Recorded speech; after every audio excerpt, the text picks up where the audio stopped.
Última pregunta. Principios y valores tienen capacidad, honestidad, patriotismo, pero lamentablemente para política no tienen los recursos económicos que tienen los otros. ¿Cómo se puede hacer una buena campaña con recursos limitados? Mira, con tiza y con carbón. Perón tampoco los tenía. Y con tiza y con carbón llegó a la presidencia. Con tiza y con carbón hacemos la campaña por Perón. Con tiza y con carbón vamos a hacer la campaña todos juntos, no solo principios y valores, sino los que nos estamos encontrando aquí. Pero muy buenas tardes, estamos acá en esta 12ª edición de Tiza y Carbón. Hoy, por ser la semana de mayo, vamos a empezar el programa de una diferente manera. Pero bueno, vamos a presentar primero a quien está con nosotros acá al lado mío, Hernán Echeverría. ¿Cómo estás, Hernán? Hola Emma, hola Mesa, hola audiencia, ¿cómo vamos? Buenas tardes, ¿todo bien? Todo tranquilo. ¿Qué se siente esta semana de mayo? No, tremenda, muy patriota. Muy patriota. Igual estuvimos mal porque no trajimos carapela ninguna. Sí, estamos mal, estamos en falta, pero bueno. Pero bueno, trajimos otra cosa mucho más importante. No sé si es más importante, pero relevante. Relevante. Para la semana esta. Claro, que está con nosotros hoy, va a estar a lo largo del programa desde el principio, porque tenemos muchas cosas para hablar. Mucho de la historia de Argentina, del cipallismo, va a haber una exposición de un museo itinerante en vivo, en Tiza y Carbón, Exactamente. De la mano de nuestro compañero Carlitos Montero. Bienvenido, Carlitos, ¿cómo estás? ¿Qué tal? Buenas tardes, muy bien. Y bueno, con respecto a lo de la escarapela, yo creo que hay mucha gente que se pone en la escarapela y sin embargo entrega a la patria de una manera vergonzosa, así que quizás la escarapela tiene que ir en el corazón y la defensa de la patria también en el corazón. Sí. Así vamos a empezar el programa de Tiza y Carbón, ¿no? Suave. Así, suavecito, ¿eh? Áspero. Pero bueno, otro que es áspero con nosotros, está acá nuestro compañero Horacio Beritán. Bienvenido, Horacio. Bueno, buenas tardes. Después de la exposición que hemos escuchado hoy en la básica del Museo Itinerante de Belgrano, bueno, muy contento y bueno, vamos a seguir dando peleas al final. ¿Qué te pareció? ¿Cómo estuvo? Para mí estuvo hermoso. Muy bueno, la verdad que uno aprende siempre. Aprendí muchas cosas y bueno, también los chicos que fueron aprendieron con el lenguaje de ellos más sencillo, pero aprendieron mucho, entiendo. Claro, muchos vecinos del barrio también se estaban acercando. Se acercaron. Se acercaron a lo último, pero bueno, justo fue una jornada larga, bastante larga. Carlito estuvo hablando, pero toda la tarde, increíble. Yo la verdad que hay mucha historia para hablar de ahí, de eso. ¿Pero cómo te pareció, Hernán, la jornada de hoy? No, muy buena, la verdad que fue un ambiente muy lindo, patriótico, bien nacionalista. Y nada, quería agradecer a la gente que fue hoy, tanto chicos como han ido algunos docentes, algunos exfuncionarios, algunos secretarios generales, varios trabajadores, varios vecinos. Así que nada, familia, amigos, compañeras, así que bueno, quería agradecerle. Obviamente que el agradecimiento más grande se lo lleva acá el titular del museo, que la verdad que se cansó, pero no se cansó de hablar, la verdad, extraordinario. Vos sabés que yo a Carlos lo conocí, una vuelta fui a tomar mate con la familia al cerro. Fue la semana de Malvinas, la semana de Malvinas del 2021, 2022 por ahí, y justo encuentro un acto de Carlos que estaba hablando, la verdad que me fascinó como habló, así que bueno, y justo nuestro segundo invitado de esta temporada, Daniel Cusi, nos pasó la tarjeta que estaba junto con él en el cerro, así que bueno, se dio y hoy está acá Carlos. Bueno, el contacto que tuvimos con vos fue gracias a Daniel Cusi, que hoy estuvo. Saludó, viste que vos veterano héroe de Malvinas. Héroe de Malvinas, así que nada, la verdad que valoramos un montón que nos haya facilitado la tarjeta para contratarte, porque la verdad que el museo es extraordinario. Bueno, gracias. Muy bueno. Tremendo. Y yo la tenía la tarjeta y la perdí. Me quería morir después, porque ¿cómo lo consigo? Y bueno, justito vino Daniel Cusi y por cosa de la vida, hoy está Carlos acá con nosotros. Qué bueno que vos ya marcás el nacionalismo de antes, porque fuiste, esto fue hace un claro, no, sí, 2018, 2021. 2021. Así que no es que somos nacionalistas ahora, porque el mundo es nacionalista. No, olvídate, la verdad que así que muy lindo. Pero bueno, vamos a empezar el programa de hoy y vamos a darle la bienvenida a nuestro compañero Carlos Montero. Y Carlos, explícanos un poco qué se conmemora esta semana de mayo, a ver. Bueno, es una fecha fundacional justamente de nuestra patria. Hasta el 25 de mayo de 1810 éramos una colonia española. Y son fechas interesantes para interpelarnos como sociedad, para ver si realmente nosotros en estos poquito más de 200 años de historia hemos cumplido o no con esos ideales de mayo que llevaron adelante hombres y mujeres, ¿no? Tenemos este tema de la historia oficial argentina, unitaria, machista, que ha dejado muchas cuestiones fuera, y vale también aclarar que no solamente los hombres hicimos esta patria grande, sino también hubo muchas mujeres desde el primer momento que también tenían un ideal de país que querían desarrollar, porque al ser colonia nosotros acá no teníamos posibilidad de decidir absolutamente nada, todo se decidía desde la metrópoli, desde España, desde una corte que era absolutamente ajena a todo lo que sucedía en el Río de la Plata. Y bueno, la verdad que nosotros cuando hicimos la muestra, la verdad que hoy fue muy lindo ver los chicos, los vecinos, cómo se acercaron, cómo... nosotros tenemos esto de que los historiadores aburrimos cuando hablamos, y hoy, bueno, por suerte no pasó eso. Para nada. Al contrario, creo que nos introducías en cada instante. Bien, espectacular. Esa era la idea, porque ahí es cuando vos realmente te das cuenta cómo faltan elementos en esa construcción histórica para entender realmente qué nos pasó y qué nos está pasando. Claro. Entonces, si nosotros podemos, nuestra historia en sí no es una historia muy larga, sí es muy compleja, pero bueno, comparado a otras naciones, claro, es una historia de 200 y pico de años. Somos una nación joven. Somos una nación joven. Proceso de formación. Exactamente, ¿no? Y quizás estemos en esa adolescencia rebelde que no sabe muy bien para dónde ir y tanto sopla el viento para un lado como para el otro, y no nos ponemos colorados ante una situación y la otra, que es bien distinta. A nivel política, no es lo mismo que gobiernen uno que gobiernen los otros, y hoy nos está tocando, por lo menos los que somos nacionalistas y tenemos este cariño por la historia y por los grandes personajes, que fueron grandes de verdad, ¿no? Porque después en el panteón de próceres nos han impuesto nombres que no dan la talla, claro, bajo ningún punto de vista, claro, como no dan la talla muchos políticos de la actualidad. Pero bueno, es interesante poder llevar la historia de una manera desacartonada, de una manera amena, para que podamos, en un sano debate, entender las complejidades de esta historia tan joven que tenemos, pero que por ser joven no deja de ser compleja. Claro, y la grieta, la famosa grieta. Muchos dicen, no, la grieta es de ahora, pero ¿la grieta cuándo empezó, Carlos? Con la misma revolución. Eso está más que claro, solamente leer un poquito qué sucedió en mayo. Por eso yo quería decir que si bien la semana de mayo y lo que aconteció el 25 de mayo es prácticamente bien sabido por todos, y que nosotros cuando hacemos la muestra no hacemos tanto hincapié en eso, sino en el contexto interno y claro, externo, porque es muy importante analizar todos los acontecimientos dentro de su contexto, a los personajes dentro de su contexto, porque ahí es cuando vamos a entender por qué actuaron de una manera y no de otra. Claro. Y con la Revolución de Mayo pasa justamente eso, ¿no? Decir que nosotros dimos una revolución para separarnos de España, porque el rey de España era malo, o como se lo quiera vestir, es inexacto. Porque en realidad lo que termina sucediendo en mayo de 1810 es algo que inicia con la conquista y colonización del continente, ni más ni menos. O sea, acá no era un continente que estaba vacío, acá hubo un genocidio, hay que decir las cosas por su nombre, hubo una cultura que fue totalmente borrada, o se intentó borrar y suplantar por otra, que es un poco lo que está pasando hoy con la cultura, ¿no? Que parece que se quisiera borrar la cultura argentina, nuestra identidad nacional, y suplantarla por otra. Obviamente cuando vos querés colonizar a un pueblo, la mejor manera de hacerlo es justamente sacarle a sus ídolos, sacarle su historia. En caso de los billetes, ¿no? Por ejemplo, cuando se empezaron a sacar los billetes animales. Por animales, ¿no? Esa, cuando dijo el personaje de esa época que qué lindo que sacamos gente muerta de los billetes y pusimos animales, la verdad que a uno le quedó una sensación muy amarga, porque comunicar eso a un pueblo no está bueno. Porque si vos lograste que tu cara esté en un billete, evidentemente es porque hiciste algo importante. Claro. Después déjame cerrar lo de los billetes, porque hubo momentos donde se han puesto personajes dentro de billetes que no merecían estarlo. Claro. ¿Sí? Pero de ese debate sí se puede dar. Claro. Ahora, decir que sacamos gente muerta y pusimos animalitos en un país que tiene tanta historia y tanta gente importante para que esté en un billete, vos ten en cuenta que ese billete está en manos de turistas, se te sale al exterior. O sea, un billete cuenta una historia. Y no somos una isla que no tiene historia, que tenemos que poner un animalito o una flor porque no tenemos personajes relevantes. Claro. Sí, digamos que la moneda también, o nuestros próceres en los billetes, como vos bien decís, marca también el sentido de pertenencia nuestro, de dónde venimos, quiénes somos, qué hicimos, qué no hicimos. Claro. Igual sacar los próceres del billete hace cuenta que, bueno, el día de mañana en el museo saque todo lo que vos tenés y ponga animales. Claro. ¿Viste? No sé, ¿viste los animales tipo... no sé cómo cuando están impecables, embalsamados. Y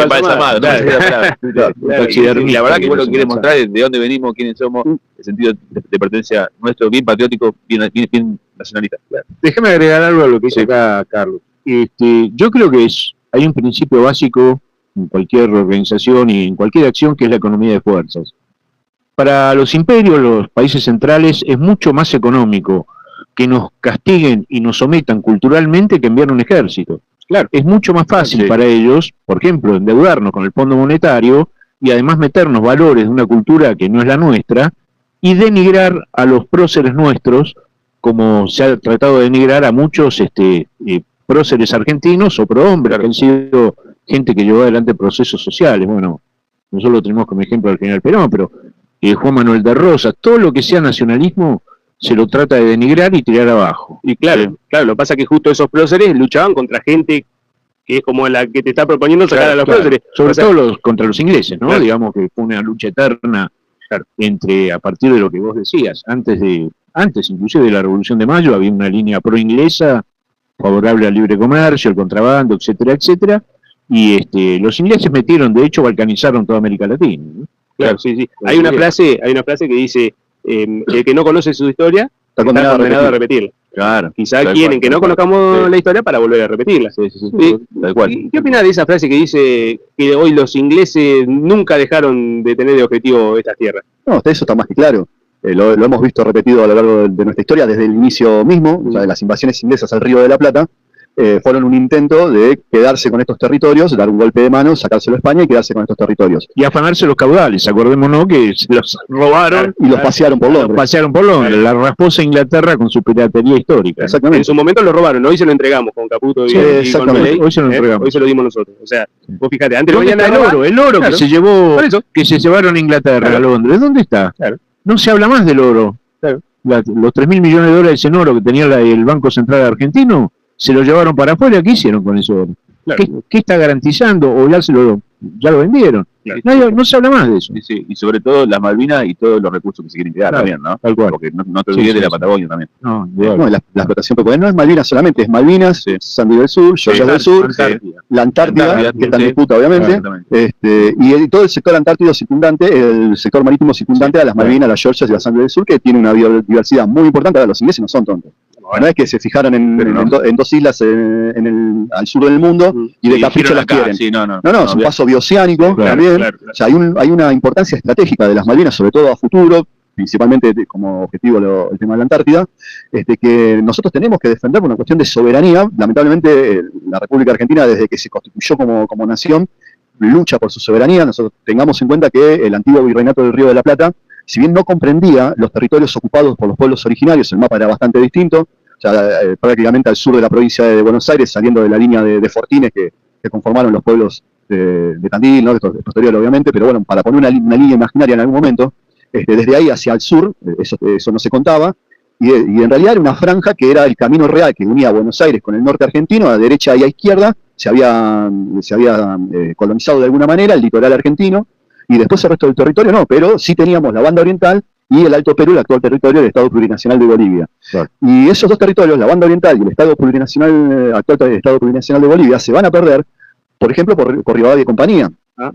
que van a ceder a las presiones británicas para que, por ejemplo, se pierda la banda oriental. Claro. Cuando ni siquiera Artigas, que es el padre de la patria uruguaya, un tipo que ha sido traicionado por la oligarquía porteña, que se lo entregó al enemigo prácticamente, porque se le temía más a él que al enemigo. O sea, la verdad que nosotros, en esta corta historia, hemos visto actitudes de cierto sector político, que hay una correlación desde la época de la Revolución hasta la actualidad. Una continuidad. Hay una continuidad total de un sector de la sociedad que se cree dueña de un país que detesta. Claro. Entonces, en ese sentido, no les cuesta entregarlo. Porque no quieren. Vos no defendés lo que no querés. Claro. Entonces, ¿por qué nuestros soldados en Malvinas defendieron la patria como la defendieron? Porque la querían. Se la amaban. Y murieron y entregaron su vida. ¿Por qué Belgrano muere pobre y olvidado completamente, exclamando "ay patria mía"? Porque quería su patria. ¿Por qué San Martín se va al exilio en vez de meterse en la guerra interna y derramar sangre de sus paisanos?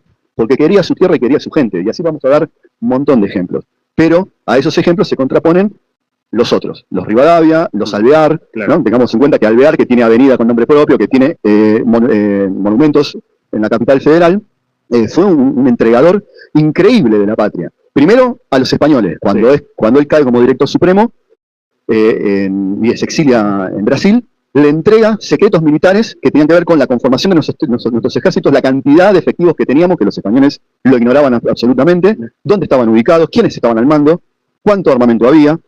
Después, en una vergonzosa carta, le quiere entregar las Provincias Unidas del Río de la Plata a Inglaterra, que ni siquiera los ingleses creyeron lo que el tipo estaba escribiendo en esa carta, una cosa vergonzosa. Y para cerrar su actuación desagradable en la historia argentina, vamos a decir también que manda al muere prácticamente al coronel Branser en una carga vergonzosa contra las fuerzas de Brasil, haciendo que muera él con todos sus hombres. y escribe, y todavía tiene el tupé de escribir una nombrada autobiografía del general San Martín, donde San Martín se autodifamaba diciendo que él se había robado y que esto y que el otro, cuando después obviamente se comprobó porque el mismo ayudante de Alvear lo deja en evidencia, que era él el que estaba escribiendo porque él había terminado con un encono brutal contra San Martín, al cual va a intentar asesinar, en Cuyo. O sea, estamos hablando de personajes que prácticamente están subidos a pedestales de próceres, Alvear un poquito caído, pero bueno, en la misma línea tenemos un Mitre, asesino de soldados federales tomados prisioneros, que en intercambio de prisioneros iban los federales con sus prisioneros unitarios tomados, y ellos aparecían sin nada porque los habían ajusticiado en el camino. Aparte, impulsor del genocidio que hicimos con el pueblo paraguayo, la guerra de la Tucumán. Exactamente. Yo quiero recordar que San Martín le lega una cosa que yo cuando era secundario no lo estudiaba, estaba oculto. Le lega el sable corvo al general Juan Manuel de Rosas, general Juan Manuel de Rosas. Y creo, no tengo la verdad histórica, porque no pude ver el documento, creo que Rosas, cuando se tiene que ir al exilio perseguido, se lo lega al mariscal Solano López.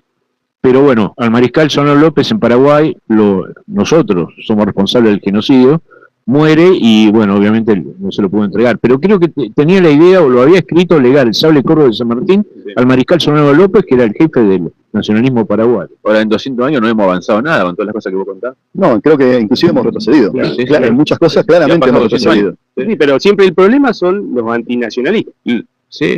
Los pro Inglaterra, los pro Estados Unidos. Siempre fue patria, antipatria. Claro. Siempre fue. Exactamente. Y eso también el general Perón, que ahora acá estoy viendo el sable. Ahora en un ratito lo vamos a mencionar. La recorrida. Pero tremendo, tremendo.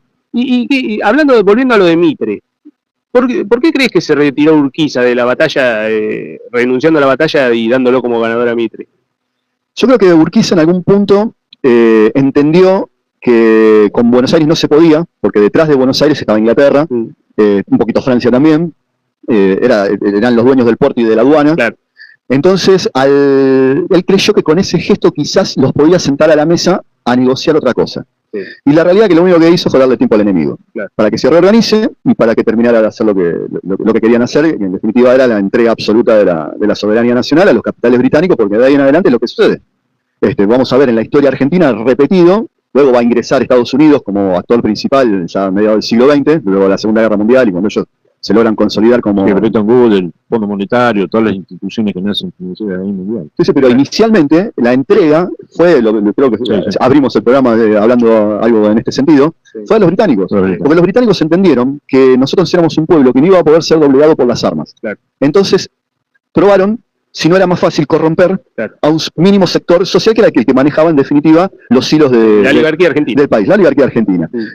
Hay una situación muy puntual que se puede leer, se puede googlear y se puede leer, que es el pacto de Roca-Russiman, que claramente se entiende, claro, el hijo de Julio Argentino Roca es el que negocia una cosa absolutamente vergonzosa.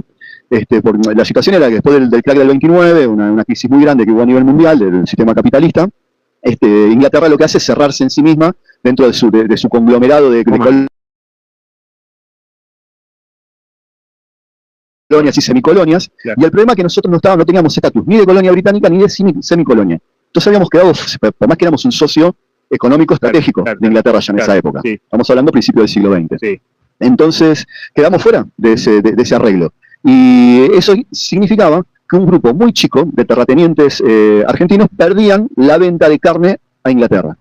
Y en vez de abrir mercados y salir a ofrecer o buscarle la vuelta, fueron y entregaron la patria de manera vergonzosa a través de ese pacto, donde los ingleses prácticamente aseguraron el dominio de la economía argentina y del comercio por 40 años prácticamente, porque después, recién con la llegada del general Perón al poder, es que se empiezan a reacomodar un poco los... ¿Me dejas decir Roca, el pacto Roca-Russiman, dijo en una ceremonia de homenaje que le hicieron que Argentina era la perla más preciada de la corona británica? Estos son los tipos que nos manejaron. ¿Viste? Peores cipayos, creo que los cipayos, que eran los hindúes, más bien los sikhs, que eran el ejército colonial británico en la India, tenían más honor que estos tipos. Y bueno, esos son los próceres. Es más, volviendo al pacto Roca-Runciman, se decía que los trenes argentinos eran en un sentido extractivistas, ¿no? Venían de todos lados y supuesto, el aeropuerto de Buenos Aires. Más, claro. Querés hacer una gráfica comparativa que no la podemos hacer ahora porque estamos en radio, pero si vos ves el entramado del ferrocarril de Estados Unidos y ves el entramado del ferrocarril nuestro, ahí vas a entender todo. Claro. El entramado de nuestro ferrocarril, creado por Inglaterra, es en abanico, desde todas las provincias, desde todo el territorio nacional hacia el puerto de Buenos Aires, sin interconexiones entre provincias. Si vos ves el entramado del ferrocarril norteamericano, vos vas a ver que es una telaraña de entramada, porque ellos entendieron que si bien está bien exportar materia prima, mejor es transformarla localmente en productos manufacturados, exactamente, que te aseguren un mercado interno fuerte, que eso te va a dar una moneda fuerte, te va a dar una población que va a tener acceso a los distintos productos de manera igualitaria, que va a poder trasladarse por todo el territorio de manera más justa. Entonces, por favor, hagan el ejercicio de ver la red ferroviaria de Estados Unidos y la red ferroviaria argentina, y ahí van a entender justamente por qué Buenos Aires peleó hasta último momento por no ser parte de la Confederación, hasta que entendió que con el interior no podía, porque el interior seguía la lucha por el puerto y la aduana, por federalizar a Buenos Aires, porque el puerto y la aduana marcaban si las provincias del interior iban o no a poder desarrollarse.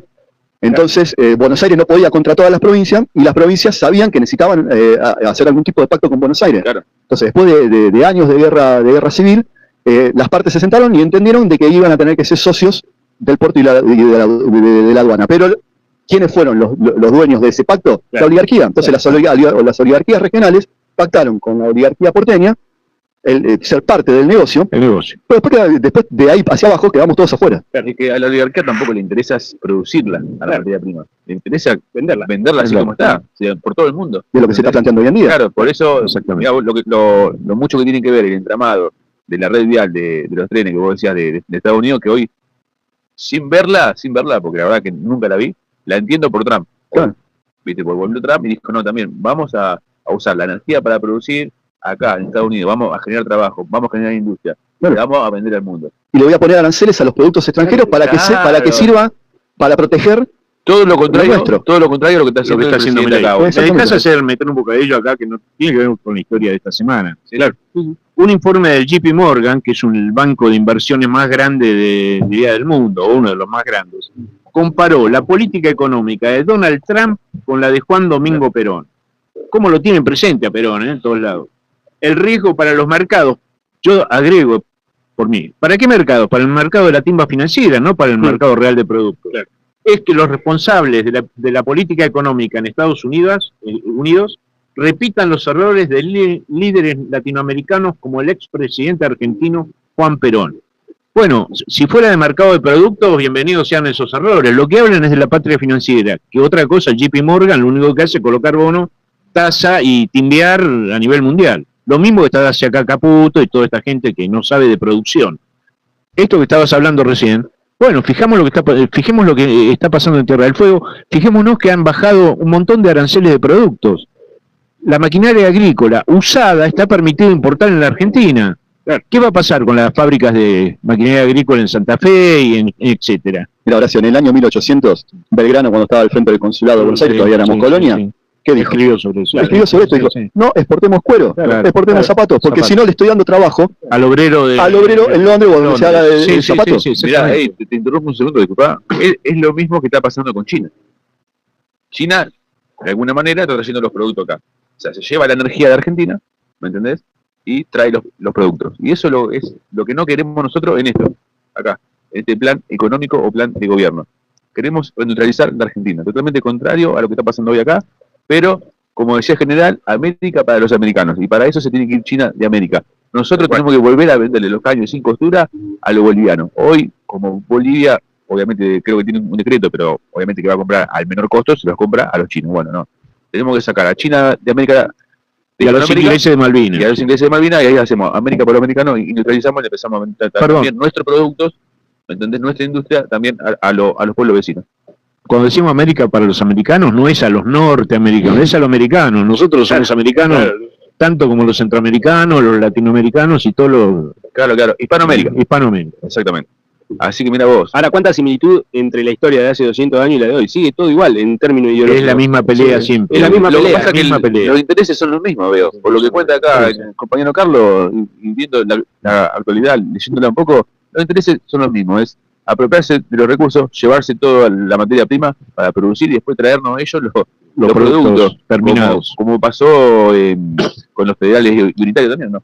Mirá, la verdad que, como decíamos al principio, es una historia corta pero compleja, y lo que nosotros nunca hemos logrado entender como sociedad es que todos nos merecemos, los hijos de esta tierra, y está en nuestra Constitución plasmado, en nuestra Carta Magna, habría que respetarla mucho más, Obvio. que nosotros podemos y debemos tener y garantizar bienestar para nuestro pueblo. No somos una isla carente de recursos, todo lo contrario. Somos un país con mucha riqueza, y acá a mí me gusta hacer una aclaración. Somos un país rico con gente pobre. No somos un país pobre. Desde un sector de la política, hace no mucho tiempo, se intentó instalar de que Argentina era un país pobre. Y eso no es real.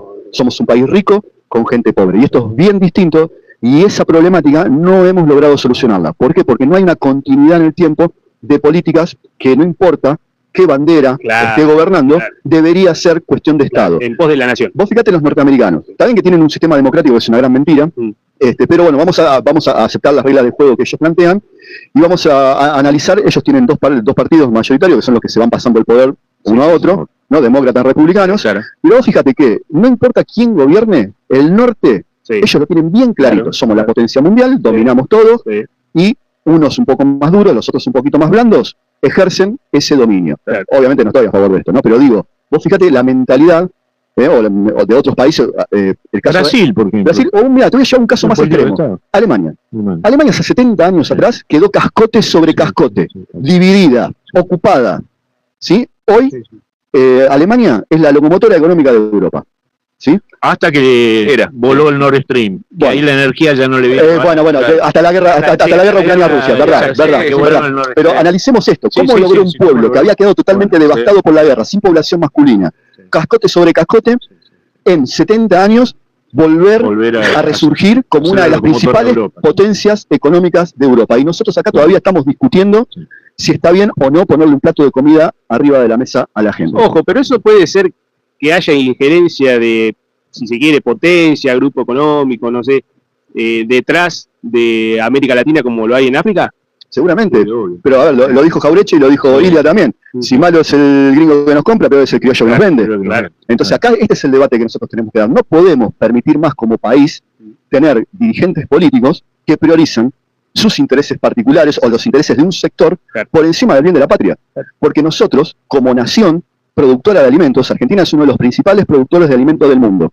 Y los estándares de calidad de los alimentos que producimos en la República Argentina son muy altos, porque no ingresás así nomás al mercado europeo, al mercado árabe, al mercado norteamericano.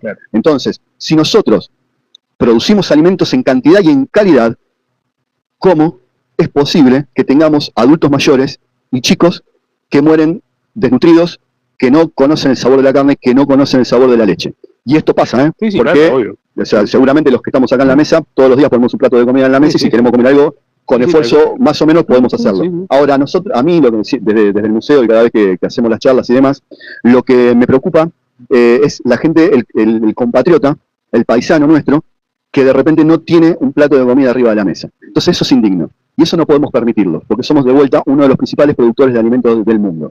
Entonces ahí está el debate. El debate primero es la comida arriba de la mesa. Después es la educación de nuestro pueblo, la seguridad de nuestro pueblo, la salud de nuestro pueblo. ¿Sí? El general San Martín, cuando armó el ejército de los Andes, lo primero que hizo fue medidas para poder darle de comer a la gente, porque para un soldado, para poder defender la patria, primero tenía que estar bien comido.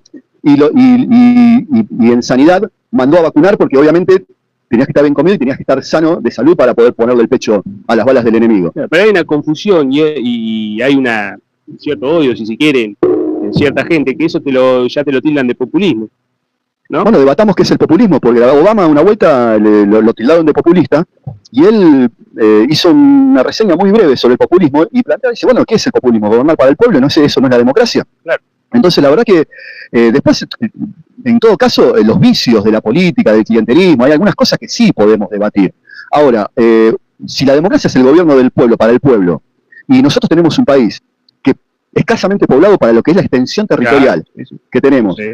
Y con los recursos naturales que tenemos, y con la llanura pampeana, la cuarta llanura más importante en fertilidad y en extensión del mundo, producimos prácticamente todos los alimentos necesarios para tener una buena dieta. O sea, resumimos, si tenemos todas las condiciones para que nuestra población tenga una buena calidad de vida, ¿cómo soportamos que cada vez sea más difícil que un jubilado pueda comer un pedazo de carne o que un chico pueda tomar un vaso de yogur? Claro. Esto es una locura y no lo podemos permitir. El doctor Alfonsín en algún momento también lo dijo, que acá no faltaban alimentos, sino que sobraba inmoralidad, porque hay un sector empresarial, político, que obviamente aliado a intereses foráneos que quieren un país de rodillas para poder saquearlo, porque obviamente ellos saben lo que nosotros tenemos, lo saben mejor que nosotros, lo que nosotros tenemos. Entonces, se bajan estas cuestiones que son, a veces se critica esta mirada de, sí, la culpa los tienen los de afuera. No, la culpa la tienen los de afuera y lo tenemos los de adentro también. Que entran los de afuera, entran por los de Claro, pero tenemos que entender esto. Claro. Tenemos que entender que hay una sinergia entre el interés salvaje del capitalismo completamente descontrolado que estamos viviendo hoy en día,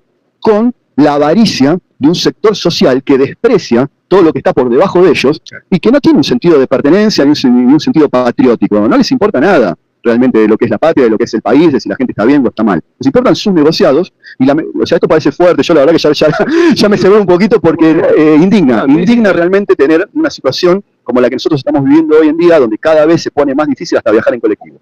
Sí, no, obviamente que la situación esta que decís vos, que le han sacado de la boca, le han sacado la comida de la boca a la gente. Yo no sé lo que es bien el populismo. Acá en Argentina sí sé muy bien lo que es el peronismo. Y como el peronismo le dio de comer a la gente y le dio trabajo, porque para digamos, una de las verdades peronistas es que para el peronismo hay una sola clase de hombres, que son los que trabajan, y por todo eso bombardearon la plaza con el pueblo abajo, ¿viste? El 16 de junio. Claro. Entonces, obviamente que hoy no han destrozado los símbolos, bombardeado la plaza, desaparecido, torturado, un montón de cosas más, ¿viste? Y la verdad que por eso a la gente le cuesta hoy creer en el peronismo. ¿Por qué? Porque ha llegado la intrusión por dentro, ¿me entendés? Que se terminó de ver o de concretar para algunos, como lo hemos visto nosotros, con el gobierno de Alberto Fernández, ¿me entendés? Entonces, que no era peronista, él era socialdemócrata. Entonces, los peronistas me van a odiar. Por eso te digo, no sé lo que es el populismo, creo que hay algo superior, es el peronismo, y teniendo el sable acá del general Perón, no podía no decirlo. Claro. Sí, no, en realidad la palabra populismo es bajarle el precio a un movimiento político. Exactamente. Claro, lo dicen, o sea, yo a lo que me refería es que la gente, cuando un gobierno trabaja en pos del pueblo y da las riquezas de la nación en pos del pueblo, la gente lo denota diciendo que es populista. ¿Entendés? Le baja el precio diciendo que es populista. El gorila, digamos. Sí, sí, ojo que gorila también eran algunos de izquierda. Claro, también hay gorila de izquierda y derecha. La Unión Democrática la hizo el Partido Comunista, el Partido Socialista con los conservadores y los radicales, el peronismo del 45. Hablando de los empresarios, la avaricia, yo quiero destacar que salió un libro que explora la vida del argentino Enrique Yo, se llama Apóstol de los Empresarios. El Papa Francisco impulsó la causa de canonización de Enrique Yo, cuyo proceso se inició en 1999. Aclaro que venía de una familia tradicional, casado con Cecilia Bunge, hija del fundador de Pinamar, dueño de Cristalería Regoló, etcétera, etcétera, pero fue el pionero en promover condiciones laborales dignas, influenciado por la Carta Rerum Novarum del Papa León XIII y por la doctrina social de la Iglesia. Murió muy joven, a los 41 años, en 1962. Fue operado y recibió una transfusión de sangre donada por los operarios de la cristalería. Y con orgullo dijo: ahora soy feliz, ya que por mis venas corre sangre obrera. Este es un ejemplo de empresario con sentido de comunidad y del bien común. Bueno, la vida lo llevó a ser rico, casado con una mujer más rica también, pero el tipo distribuyó condiciones dignas, armonizó su pensamiento, digamos, de la doctrina social de la Iglesia con la realidad argentina. Hablamos de esto con el compañero, con el Pelu. Sí. Hablamos me acuerdo clarito, cuando lo nombraste, me acordé, le mando un saludo que nos está mirando el Pelu. Enrique Yo, candidato a ser santo. Exactamente, sí. Mirá, la verdad que por ahí se nos está pasando un poco Sí, el tiempo, vamos, ¿no? sí, sí. Pero, Ahora. este Clarín, que me hace a veces... me pone No, pero este Clarín es bueno, ¿eh? Este no miente. Este Clarín lo tocó tu hijo. Ojo que Sí. va a empezar Sí. a ti, ¿eh? No, Guarda, no, tené no. cuidado. ¿Se puede decir que se va a adueñar el papel prensa de Balcarce? Yo creo que mañana, mañana se adueña del salón de la escuela, ahí olvídate, ¿sabes qué? Así que, sí, vamos a ir con los avisos, vamos a ir a un cortecito, pero ahora se va a decir los avisos y después vamos a venir con el Museo Itinerante Móvil, Sí, ¿eh? muy bien. Vamos a hacer un Mostrar repaso de las la piezas historia, que de las tiene, piezas sí. históricas. Así que sí,